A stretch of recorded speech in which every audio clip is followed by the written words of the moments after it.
MBBS doctor میں اور ایک فارماسسٹ ڈاکٹر میں کیا ڈیفرنس ہوتا ہے، یا پھر ان دونوں ڈگریز کے اندر کیا ڈیفرنس ہے، ان کا سبجیکٹ ڈیفرنس کیا ہے، اور پاکستان میں اور دیگر کنٹریز میں ان کا سکوپ کیا ہے، اس تمام حوالے سے ہم اس ویڈیو کے اندر بات کریں گے۔ فرسٹ آف آل کویسچن یہ آتا ہے کہ کون سی ڈگری ان میں سے سپیریئر ہے، تو اس کا آنسر یہ ہے کہ یہ دونوں ایکول ہیں۔ ایک MBBS ڈاکٹر کے پاس جو علم ہوتا ہے وہ ایک فارماسسٹ ڈاکٹر کے پاس نہیں ہوتا، اور اسی طرح سے جو علم ایک فارماسسٹ کے پاس ہوتا ہے وہ ایک MBBS ڈاکٹر کے پاس نہیں ہوتا۔ اگر ڈیوریشن کی بات کی جائے تو ان دونوں ڈگریز کا ڈیوریشن 5 سال کا ہے۔ ڈیفیکلٹی لیول کے حوالے سے بات کی جائے تو دونوں ڈگریز کے اندر ڈیفیکلٹ سبجیکٹ ہیں، لیکن یہ بات اہم ہے کہ اگر آپ اس فیلڈ کے اندر اپنے انٹرسٹ کی بیس پہ آئے ہیں تو پھر آپ ان سبجیکٹس کے ساتھ ڈیل کر سکتے ہیں۔ اب میکسیمم وہ سبجیکٹس ہیں جو دونوں ڈگریز کے اندر سیم ہیں، جس طرح سے بائیو کیمسٹری ہے، physiology, pathology, anatomy, micro biology, pharmacology. لیکن اب فرق یہاں پہ آتا ہے کہ ان میں سے کچھ وہ سبجیکٹس ہیں جو MBBS کے اسٹوڈنٹس زیادہ پڑھتے ہیں، اور کچھ وہ سبجیکٹس ہیں جن کو فارماسسٹ زیادہ پڑھتے ہیں، اور یہ چیز ڈیپینڈ کر رہی ہوتی ہے ان کے رول پہ، کیونکہ ایک MBBS ڈاکٹر کا جو رول ہوتا ہے وہ ایک ڈیزیز کو ڈائگنوز کرنے کے حوالے سے ہوتا ہے۔ ایک پیشنٹ آیا ہے، اس کو کیا ڈیزیز ہے، اس کو آئیڈینٹیفائی کرنا، اس کو ڈائگنوز کرنا، یہ ایک MBBS ڈاکٹر کا کام ہوتا ہے۔ اس لیے وہ زیادہ تر جو سبجیکٹس ڈیٹیل میں پڑھتے ہیں وہ پیتھالوجی، اناٹمی، اس طرح کے سبجیکٹس ان کو زیادہ ڈیٹیل میں پڑھتے ہیں۔ اور ایک فارماسسٹ کا جو رول ہوتا ہے وہ اس ڈیزیز جو کہ ایک ڈاکٹر نے ڈائگنوز کر دی اس کے ٹریٹمنٹ کے ساتھ ہوتا ہے، تو اس لیے وہ زیادہ تر وہ تمام سبجیکٹس پڑھتے ہیں جن کے ذریعے سے اس ڈیزیز کو ٹریٹ کیا جا سکے۔ اب ڈیزیز کو ٹریٹ کرنے کے لیے جو بھی مارکیٹ کے اندر کیپسولز، انجیکشنز، میڈیسنز موجود ہیں، ان کی پروڈکشن سے لے کے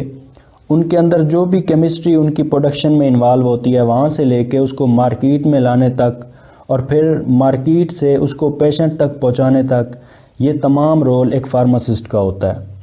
اور فارماسسٹ کو یہ اس چیز کا بھی پتہ ہوتا ہے کہ ایک جو ڈرگ ایک پیشنٹ لے رہا ہے یہ اس کے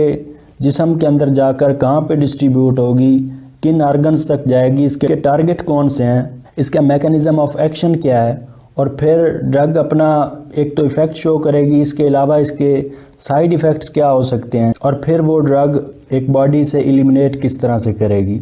یہ تمام علم اور اس کی پروڈکشن کے اندر جو کیمسٹری انوالو ہوگی وہ تمام علم ایک فارماسسٹ کے پاس ہوتا ہے۔ اب اگر سکوپ کے حوالے سے بات کی جائے تو یہ ڈیفر کرتا ہے کنٹریز کے حوالے سے۔ اگر ایشیا کے علاوہ دیگر کنٹریز کی بات کی جائے، جس طرح سے UK ہے، فرانس ہے، امریکہ ہے، تو وہاں پہ ایک ہاسپٹل کے اندر ایک MBBS ڈاکٹر ایک فارماسسٹ مل کے کام کرتے ہیں۔ وہاں پہ یعنی ایک ڈاکٹر کے پاس جب ایک پیشنٹ جاتا ہے تو ایک MBBS ڈاکٹر ایک ڈیزیز کو ڈائگنوز کرتا ہے، اور اس کے لیے جو میڈیسن ہے، جو پرسکرپشن ہے تجویز کر کے اس پیشنٹ کو دینی، وہ ایک فارماسسٹ کے ذمہ ہوتا ہے۔ اور وہاں پہ ایون اگر کوئی MBBS ڈاکٹر ڈائگنوسس کے بعد خود سے پرسکرپشن دے دے تو وہ فارماسسٹ اس MBBS ڈاکٹر کو عدالت تک لے جا سکتا ہے، کیونکہ ڈوز کے حوالے سے جو ایک مکمل علم ہے وہ ایک فارماسسٹ کے پاس ہوتا ہے، اور ڈائگنوسس کے حوالے سے جو ایک کمپلیٹ علم ہے وہ ایک MBBS ڈاکٹر کے پاس ہوتا ہے۔ اب اگر ایشین کنٹریز کی بات کی جائے تو یہاں پر ایک MBBS ڈاکٹر کو زیادہ اہمیت دی جاتی ہے، اور یہاں پر وہ ڈائگنوسس کے علاوہ پرسکرپشن کا جو کام ہے وہ بھی ایک MBBS ڈاکٹر کر رہا ہوتا ہے۔ اگر ایشین کنٹریز جس طرح سے پاکستان اور انڈیا کے اندر ایک فارماسسٹ کی بات کی جائے کہ وہ کیا کیا کر سکتا ہے، تو سب سے پہلے تو وہ جب اس کو لائسنس حاصل ہوتا ہے تو وہ اس پہ اپنا بزنس کر سکتا ہے، مارکیٹنگ کر سکتا ہے۔